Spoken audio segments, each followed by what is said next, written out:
সামগুৰিত আদৰ্শ অংগনবাড়ী কেন্দ্ৰ নিৰ্মাণৰ নামত দুৰ্নীতিৰ অভিযোগ স্থানীয় ৰাইজৰ।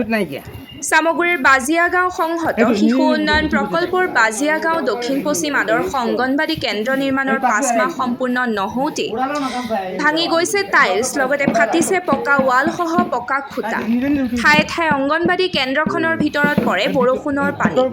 চৰকাৰৰ তৰফৰ পৰা আদৰ্শ অংগনবাড়ী কেন্দ্ৰ নিৰ্মাণৰ নামত অহা ধনেৰে অতি নিম্ন মানদণ্ডৰ সামগ্ৰী ব্যৱহাৰ কৰাৰ লগতে নিম্নমানৰ কাম কৰি ধন আত্মসাৎ কৰাৰ অভিযোগ ঠিকাদাৰৰ বিৰুদ্ধে স্থানীয় ৰাইজৰ।